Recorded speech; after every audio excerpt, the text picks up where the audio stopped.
satu-satunya mekanisme yang menggunakan mekanisme pemakzulan hanya Gus Dur. Jadi Gus Dur selama 2,5 tahun memimpin, oleh MPR dimakzulkan dan diganti oleh wakilnya Megawati, kan? Dan ternyata kemudian Megawati harusnya kalau dia betul-betul dipilih oleh rakyat, pasti berikutnya terpilih, kan? Ini logika saja, kita menggunakan satu paradigma. Kalau beliau itu memang dikehendaki oleh rakyat, 2,5 tahun menggantikan Gus Dur, logikanya setelah itu berhadapan dengan siapapun pasti terpilih karena dia incumbent, gitu kan? Tapi ternyata yang terpilih adalah SBY, dan SBY bisa. Kenapa SBY melenggang 10 tahun? Karena ketika zamannya Megawati, Undang-Undang Dasarnya sudah diubah. Mekanisme pemakzulan tidak lagi ke MPR, tapi mekanisme pemakzulan itu sudah menggunakan mekanisme MK, dengan jadi pendapat DPR, kemudian pendapat DPR itu disampaikan kepada MK, MK memberikan pendapatnya, nah kemudian diberikan kepada MPR, baru di situ ada sidang untuk pemakzulan presiden. Nah mekanisme ini terjadi pada saat Megawati, kan? Jadi Megawati ketika menjadi presiden, pasal ini diubah karena saya yakin beliau tidak ingin mengalami nasib sama seperti Gus Dur. Nah maka undang-undang dasarnya diubah di kala Megawati itu. Nah sekarang kalau kita lihat pemakzulan, kalau zaman SBY beliau menerapkan demokrasi itu secara baik, apa yang diamanatkan oleh reformasi. Tapi ketika zaman Jokowi ini, hukum dirusak, etika dirusak, dan etika kehidupan berbangsa bernegara saya kira dirusak oleh rezim yang 10 tahun ini berlangsung. Menurut saya, bahkan Prof. Jimli juga pernah mengatakan banyak jalan yang sebetulnya sudah bisa membawa presiden ini dimakzulkan. Sudah banyak jalannya. Contoh Ibu Bapak, kalau dari prinsip hukum tata negara, sesungguhnya ucapan beliau ketika beliau itu menginginkan perpindahan ibu kota dari Jakarta ke IKN itu sebetulnya itu adalah pelanggaran terhadap konstitusi, ya. Jadi dia adalah eksekutif. Kalau eksekutif itu dia tidak boleh, wong dia itu bukan rakyat kok. Yang menentukan untuk bisa pindah kemanapun ibu kota negara itu adalah rakyat. Jadi kalau ada kehendak untuk memindahkan ibu kota, itu bukan oleh DPR, itu dilakukan oleh MPR. Dan MPR karena sekarang sudah bukan penjelmaan dari rakyat, MPR itu bukan penjelmaan sekarang. Kalau dulu MPR itu adalah penjelmaan seluruh rakyat Indonesia, sekarang bukan. MPR itu adalah lembaga negara yang anggotanya terdiri dari anggota DPR dan anggota DPD. Tidak ada sebutan dia adalah penjelmaan dari seluruh rakyat Indonesia. Maka ketika ada kehendak untuk memindahkan ibu kota, harus dimintakan persetujuan ke rakyat, gitu kan? Nah apa namanya? Referendum. Itu harusnya referendum. Nah mekanisme referendum itu ternyata sudah dihapus oleh reformasi yang kebablasan menurut saya. Jadi reformasi itu kemudian dihilangkan. Nah jadi ada inkonsistensi. Presidennya itu dipilih secara langsung, ya, seolah-olah ini rakyat, tetapi tidak ada mekanisme di mana rakyat ini harusnya ada mekanisme juga yang memposisikan rakyat ini juga ketika ada kesalahan rakyat juga bisa langsung, kan? Nah tidak ada sekarang itu mekanisme rakyat itu bisa meminta pertanggungjawaban langsung kepada presiden. Nah itu sama sekali tidak ada, sehingga menurut pendapat saya, apa yang dilakukan oleh Pak Jokowi sebagai presiden mengusulkan perpindahan ibu kota dan tiba-tiba diiyakan dalam sekejap mata tanpa ada analisis segala macam, kemudian tanpa ada meminta persetujuan rakyat, itu sudah salah satu jalan untuk pemakzulan, karena itu pengkhianatan kepada negara, melanggar undang-undang dasar. Itu yang untuk Ibu. Jadi itu sudah satu hal yang dari awal dulu saya sampaikan, ini sudah jalan yang bisa dilakukan. Yang kedua, kebijakan keuangan. Beliau itu eksekutif. Tidak bisa beliau kemudian mengeluarkan peraturan pemerintah pengganti undang-undang yang mengatakan boleh melanggar prinsip-prinsip keuangan negara.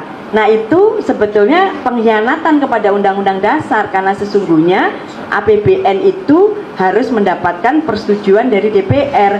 Tidak bisa kemudian Presiden serta-merta mengeluarkan Perpu dan itu uang untuk COVID segala macam, kita tidak tahu pertanggungjawabannya bagaimana. Nah ini sebetulnya itu sudah pengkhianatan kepada negara, yang itu juga adalah pintu masuk untuk di pemakzulan.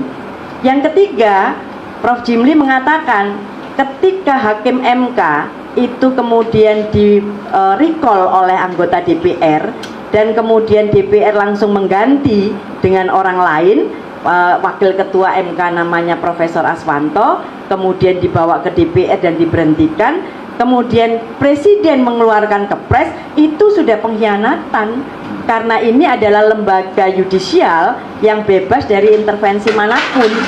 Dan kemudian diintervensi oleh Presiden dengan mengeluarkan Kepres, itu sudah jalan untuk pemakzulan kepada Presiden. Jadi banyak sekali ruang-ruang yang sesungguhnya itu sudah penyalahgunaan kewenangan, yang saya katakan abuse of power, itu dilakukan oleh Presiden. Yang berikutnya itu adalah tentang undang-undang Omnibus Law.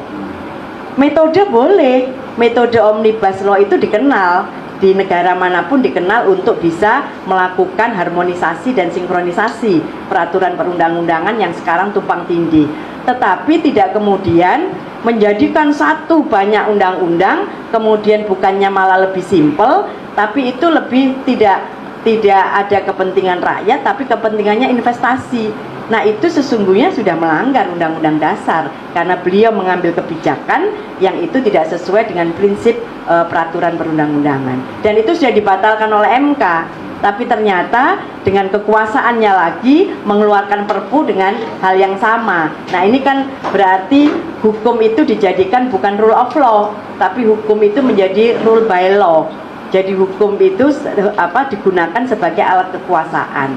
Nah yang terakhir yang kita lihat sekarang adalah saya sangat prihatin dengan pemilihan umum ini, gitu kan. Makanya saya tergabung dengan teman-teman di KALS, Constitutional and Administrative Law Society, KALS.